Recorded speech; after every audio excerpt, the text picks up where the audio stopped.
Okay, for today's lesson we're going to look at drawing a landscape, but using just bits and bobs that we find around the house.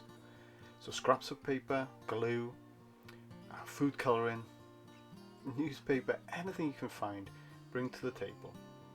To start off with the basic idea, you can see my picture that I'm using, and I'm just going to lightly draw it out. I'm not going to take too long on this. It doesn't have to be perfect, and the reality is we're going to be covering an awful lot of this with collage. Collage is just a posh word for torn up bits of paper or magazines or tickets or receipts, anything you can find. I think in this case I'm using a brown envelope from a bill, a bit of cardboard, some tissue paper, and I think it was a quiz that I did the other night. I tore up and made part of it out of. So here we are, I'm just getting some of the general detail in here, a little path with sort of irregular steps. And just drawing it in. Again, not overtly accurately, but just enough so I'm getting it about right. I'm looking for little paths, looking for little clusters of bushes, etc., just to remind myself of where things are.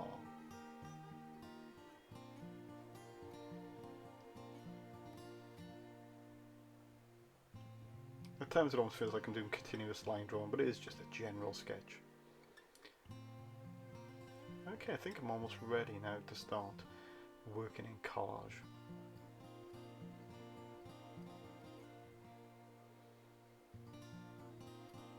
Just redefine a bit of detail, a bit of the angles there.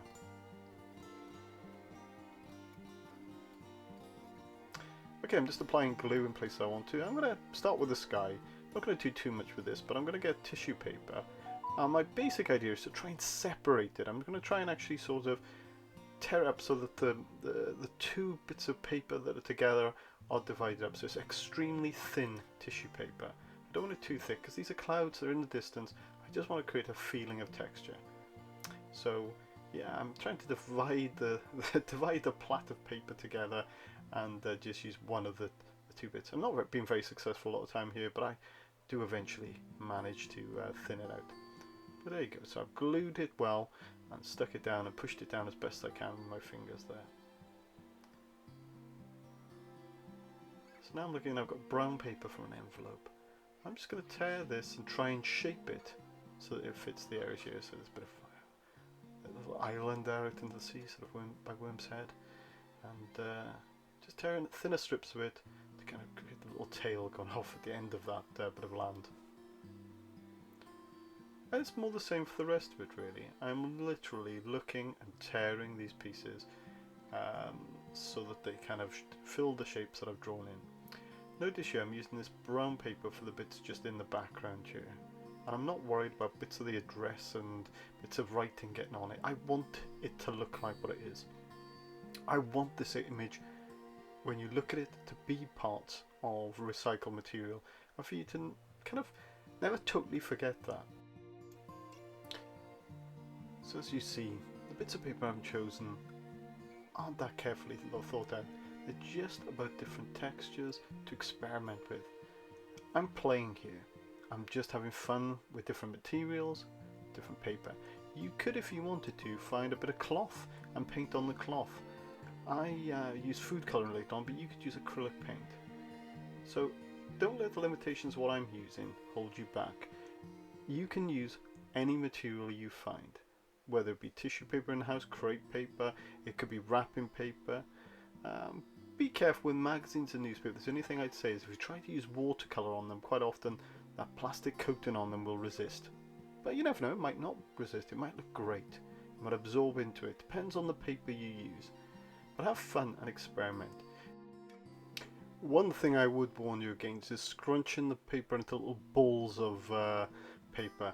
It can often looks a bit twee, especially coloured paper like tissue paper. It can often look a little bit primary school, and that's not what we're aiming for. But if you do have some tissue paper and you want to use that, I will say one great thing that you can use with it is if you add special art solution to it afterwards, it will strip the colour and it looks really fabulous and interesting. So do remember that. Okay, back with me though, and I'm just using this waste paper to create some fabulous details and to fill in the textures. Don't worry about it being perfect. we're using this to give us texture. We're just applying different types of paper. You know, my note paper is different to the brown paper. The brown paper is different to the tissue paper, and so on. So every different type of paper that I put on there is really going to add to the textures when I start working over this in different media. As I've said, you may want to try things like fabric, or you may have other materials in the house you wish to experiment with. That's fine. It's all about experimentation and working into it and creating those new textures. If you see here, I'm just scrunching up and I'm giving a little bit of texture to the paper. With the tissue paper, I am playing with it between my fingers and adding it there. That's because there's a little wall there. I'm filling in the corner piece there. I think at that point, I think I'm getting ready now and thinking I'm almost ready to add some colour to this picture. Let's do a quick tidy up. So as if by magic, all my paper should disappear. There we go, and I'm ready to paint. Okay, I'm starting off with a little bit of coffee. Okay, I'm using hot water here because it helps dissolve the coffee easier. And I'm putting a quick, simple wash over the areas that I think need a little bit of texture and a little bit of detail to them. So it's quite a fine wash of coffee, so first of all, but as you can see, I'm going back, adding more coffee to darken it up. Coffee is very much like paint or powder paint. The more powder or the more coffee, the darker the colour is. The more water, the lighter it is. What I really enjoyed about this was when I was using it and sort of granules of the coffee were melding themselves into the paper and leaving a texture. I really enjoyed that. I think if you use some PVA glue with it, you'd really get some beautiful effects where the coffee granules would melt in and really work well. Next I'm going to try food colouring. So a little bit of blue, a little bit of yellow, and I think you've guessed I'm making a green. So mix them together, get a light green first of all, and just dabbing a little bit on to add a feeling of that light grass kicking through the burnt out grass at the front of the picture. And then just filling in the blanks there with a little bit of light green, darkening it up for the dark green areas there, and working my way through. Just patching it in, working quite quickly, and through the areas there. I think now we're starting to see this landscape really take shape, and some bits are looking really great. Especially the food colourings mixing with the coffee, it's having a bit of an odd effect and creating some reds. Maybe it's the glue underneath is picking it up as well, and a bit of a chemical reaction there. But you can see food colour is really effective. It works really well as a kind of watercolour paint. You can create lots of different tones, lots of different colours already there. It feels kind of like a full tapestry of colours appearing in the grasses. Okay, I'm going to work into the sea now, and I'm really, at the sky rather, I'm really faint wash. I think on the camera you can just make out a faint wash of blue there. I don't want it too dark. I only want to tint the corners of the clouds with it. Because of course we're going to use this to the sea next, and we're not going to do a too different colour. Add a titch of yellow to it, but not too much. Here we go. Still using the blue, a little bit darker, and I'm using little lines, and occasionally a fleck of yellow in it as well to hint at that aqua blue that we have in the sea.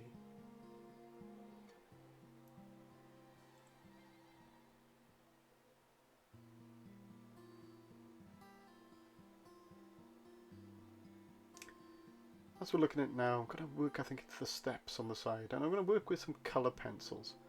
So I'm looking at it now and thinking, what can I use? So I've got a black pencil here. I'm cheating a little bit because these are watercolour pencils.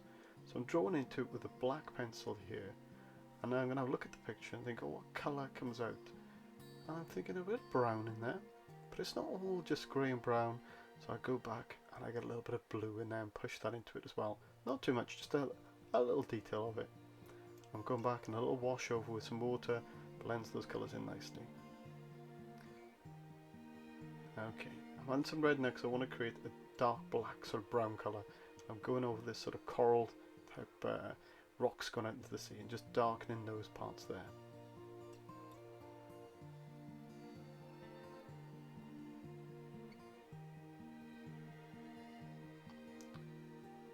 Adding a little bit of red now, textures of browns, just to sort of deepen some of these areas and help the coffee stand out a little bit with its brownness, really keying in some key areas.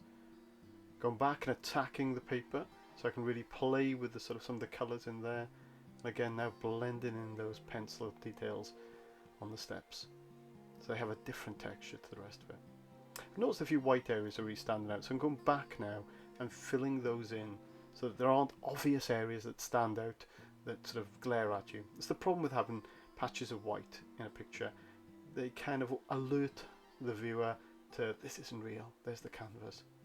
So with the sea, I'm just putting a little wash in now of paint just to blend in some of the white areas. I do want some of the white areas for the ripples of water, but I don't really want it on the land. So I'm going back over some areas which I think aren't working.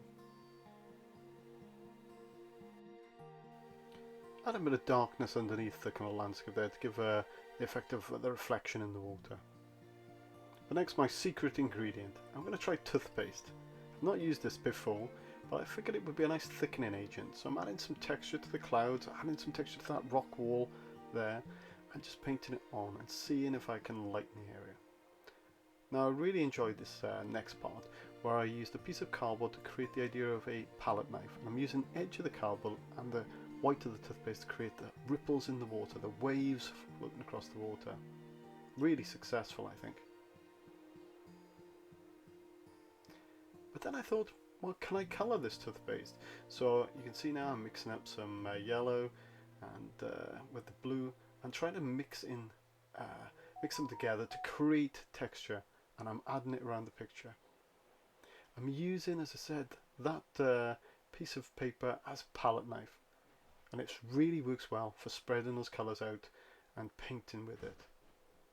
Palette knives are great with oil paints and acrylics, anything with a real texture and thickness to them. Well, I think I'm happy with that now. I think it's worked out really well. I can't wait to see what you do with yours, and well, good luck.